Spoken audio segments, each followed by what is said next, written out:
Sejam bem-vindos palavras da minha boca, meditar pelo coração, perante tua face, ó Senhor, rocha minha, redentor meu. Aliás, como perceberam, o salmo que nós lemos hoje, um versículo comum, né, de se recitar antes das pregações, né? Depois esse que eu acabei de fazer. Mas vamos dar uma olhadinha nos textos de hoje. Primeiro, que nós fizemos de uma forma orada, né, era dos 10 mandamentos, que era a base da lei que Deus deixou com Moisés para ele dar ao povo naquele momento.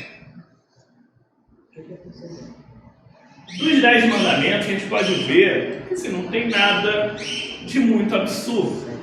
Depois, Jesus vai inclusive nos resumir eles, né, com aquela simples expressão de que amar a Deus sobre todas as coisas e ao próximo como a ti mesmo era um resumo da lei. De fato, quem ama não vai cobiçar o que é do outro, não vai roubar, não vai matar, etc, etc. E aí nós chegamos na carta do apóstolo Paulo, que vai nos falar sobre a crucificação. Hoje, claro, de passar ali pelo Salmo, que lembra o valor da lei de Deus e como é importante nós meditarmos, né? Mas a gente chega na carta de Paulo aos Coríntios e ele vai falando justamente da loucura da cruz.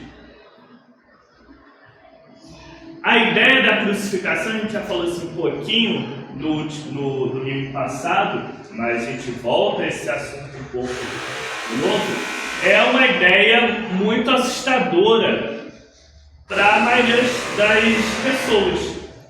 A gente esquece um pouquinho o peso que era a crucificação, principalmente porque a gente já não tem mais esse tipo de prática. Mas a crucificação era simplesmente a forma mais cruel e torturante de se matar alguém, né? E ela servia para vários motivos. Além de ser uma morte extremamente lenta, extremamente dolorosa, extremamente cruel, ainda ela era um evento público, era um grande show, né? Um show de horrores, literalmente. Ela era feita no alto para que todos vissem, né, e servisse aquilo inclusive de exemplo para que ninguém tentasse agir como aquela pessoa. Ela era tão absurda que ela inclusive, olha que interessante, era proibida pela lei romana para os cidadãos do Império Romano. Quem era romano não era morto, mesmo pior o seu crime, salvo se fosse uma coisa muito atroz, não era morto crucificado.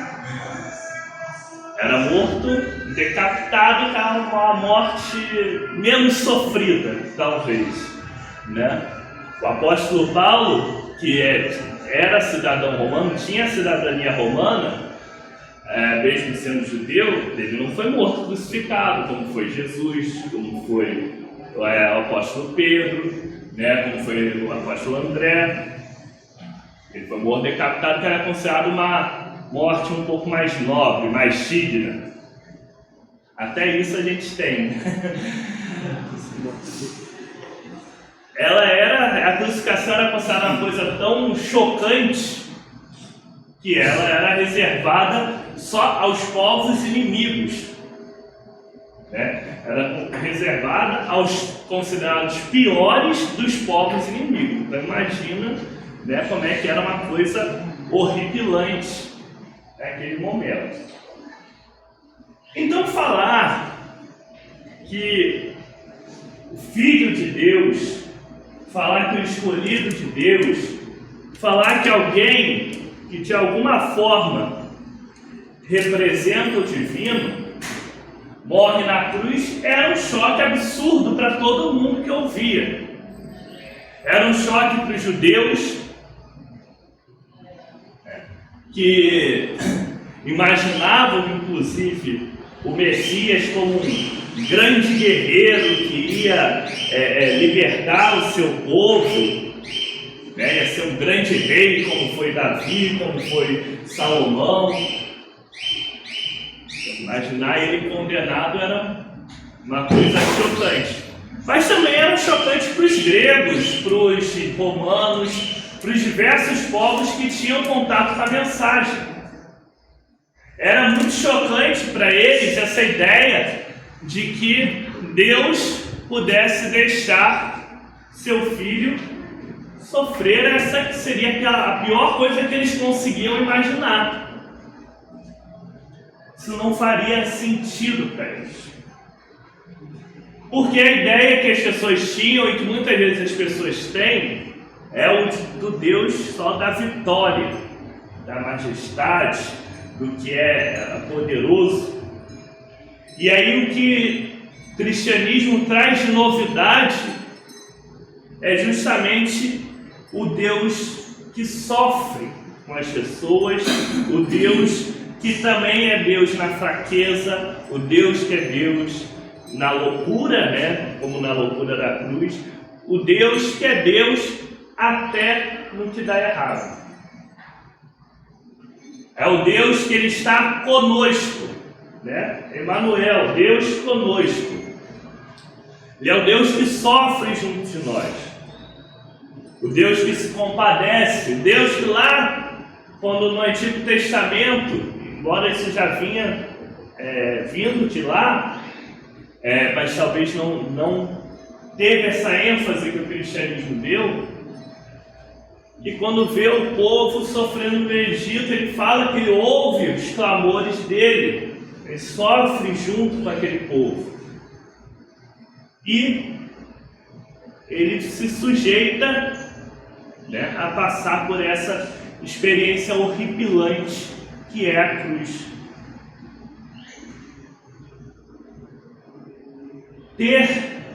Passar por isso tudo, né? É o que o apóstolo vai lembrar, né? Ele vai citar das escrituras lá: destruirei a sabedoria dos sábios e rejeitarei a inteligência dos inteligentes. Veja que na verdade Deus está falando justamente isso, que Ele age no inesperado, naquilo que a gente não espera, naquilo que a gente não imagina o agir de Deus. Deus, Ele é tão grande que Ele age completamente fora do que a gente pode imaginar, do que às vezes a nossa lógica pensaria que é a melhor forma, o melhor caminho.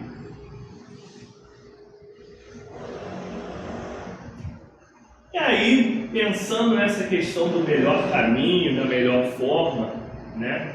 Deus que tem um compromisso tão forte com o seu povo, que Ele sofre junto com o seu povo, a gente chega no Evangelho. E no Evangelho a gente tem aquela passagem famosa de Jesus, que dá um nó na cabeça de todo mundo, que é a passagem de Jesus expulsando os vendilhões do templo. E aí é legal porque assim, a gente pensa sempre em Jesus só no aspecto, digamos assim, mais pacífico, mais amoroso. Mas também tinha hora que tinha que botar a coisa em ordem. Jesus botava. A hora que tinha que ser mais duro, mais enérgico, ele também era. E ele faz uma coisa que deixa ali todo mundo de cabelo em pé, né? Dá um tempo, né? E era comum naquela época oferecer sacrifícios. Até hoje ainda tem algumas religiões que fazem isso, mas naquela época era comum, inclusive, entre os judeus. E aquele comércio todo, aquela coisa toda, e aquilo incomodava. O zelo pela casa de Deus o consumia, né? Como até vai falar. E ele toma uma atitude enérgica, vai, pega umas cordas, faz um chicote, sai quebrando tudo, derrubando tudo. Imagina a loucura que era isso. Ele sai derrubando aquelas vendas, aquelas mesas de comércio todas. Olha que interessante, Deus agindo fora do que a gente espera. E aí a gente vai pensar, eles estavam no templo, eles estavam ali atendendo aos rituais do templo. Por que essa revolta toda de Jesus? É porque Deus ele quer uma religião que seja profunda, seja sincera, seja verdadeira, seja realmente um compromisso maior com a gente, um compromisso maior da nossa parte. Não seja só uma religião de fachada.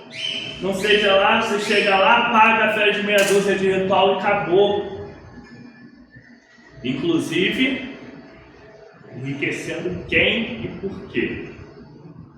Não é essa a religião que Jesus quer, não é essa a religião que Deus quer. É uma religião mais profunda. E acaba que ali, Jesus já fala uma coisa que vai passar um pouco batido. Nessa parte vai ser melhor lembrada lá na frente na Bíblia. Ele fala que poderiam derrubar o templo e ele reconstruiria em 3 dias. E aí todo mundo fica assim, como vai reconstruir o templo em 3 dias? Né? Demorou uma infinidade para construir aquilo ali. A gente estava falando para o corpo dele mesmo. E aí já começa a nos mostrar que o templo é simplesmente nós mesmos somos o templo de Deus.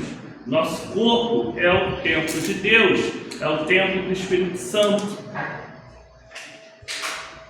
Por isso é que a gente deve sempre ter em mente, é claro que os locais que a gente separa, que a gente destina ao culto, né, ao encontro da congregação, a gente curado, com facilidade a gente costuma chamar de templo, enfim. Mas é templo porque, na verdade, os templos de verdade somos nós. Aqui nos reunimos para o louvor e para a adoração de Deus. Mas não é o espaço, não é a parede. O que torna qualquer local de templo é a presença de nós, que somos realmente templo do Espírito Santo, somos templos de Deus.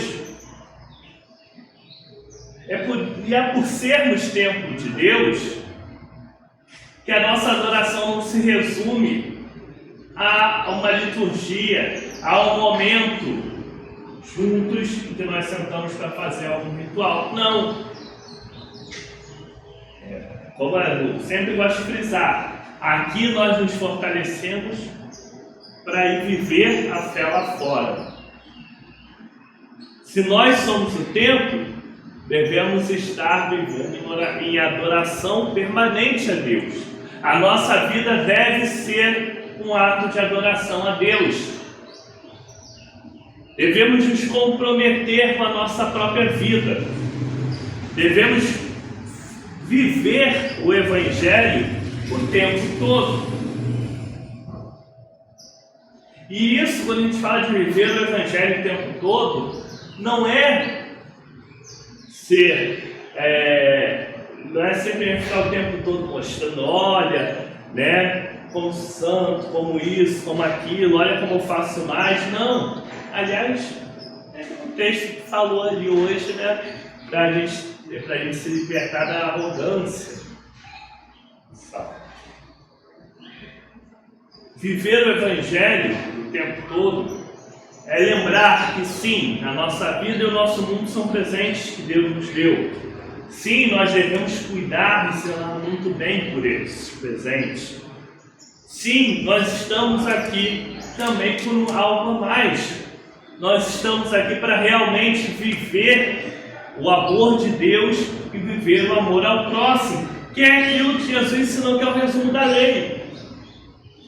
Quando nós vivemos no amor ao próximo, no amor a Deus, nós estamos cumprindo a lei, nós estamos fazendo com que sejamos verdadeiros adoradores de Deus. Que a nossa vida seja uma adoração constante. Que o nosso tempo não seja um tempo vazio ou profanado, mas que seja um tempo a serviço do Senhor. Um tempo que está continuamente servindo a Deus. Nós somos chamados por esse Deus que sofre conosco a sofrer com os nossos irmãos e irmãs, a nos compadecer, né? Que é isso, inclusive, que significa a palavra, né? Padecermos junto com aqueles que sofrem. E é claro, também somos chamados a nos alegrar com os que se alegram. É essa dualidade na vida cristã que às vezes deixa as pessoas confusas. Não é à toa que, inclusive, o texto de hoje do Evangelho ele vai acontecer na preparação para a Páscoa. Lá começa falando isso. A Páscoa, que significa a libertação, significa a ressurreição para nós cristãos, é a grande festa da vitória, da vida sobre a morte, do bem sobre o mal da igreja, o início dessa vitória. E até muitos teólogos vão dizer que ali é onde está o grande marco do início do reino de Deus na terra, né? E começa ali, vai se expandindo, até a gente chegar naquilo que o calendário litúrgico tem até uma data para lembrar a gente, que é o domingo de Cristo Rei, né? Que é o domingo da consumação, é o último dia do calendário litúrgico, que vai nos lembrar quando a gente chega à plenitude desse reino de Deus, né? Que é Cristo, Rei do universo, Cristo reinando sobre tudo, com seu amor, com seu poder, com a sua graça.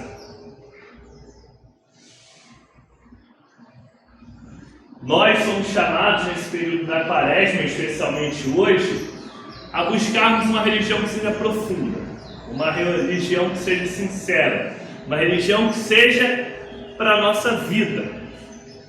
Não seja simplesmente fazer rituais, não seja simplesmente cumprir meia dúzia de exigências, não seja uma simples tabelinha em que eu olhe lá, opa, cumpri isso daqui, tá ok, ainda falta cumprir isso daqui, isso daqui. Não é uma lista de tarefas, é um compromisso real e profundo. É um compromisso que deve ser contínuo.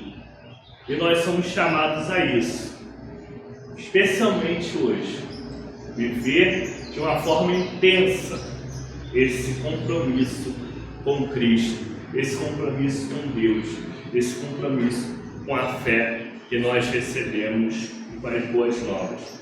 Que Deus nos abençoe cada vez mais para conseguirmos vivenciar realmente esse compromisso com Deus nas nossas vidas, cada vez mais e mais, cada dia mais e mais, como verdadeiros templos do Espírito Santo que nós somos.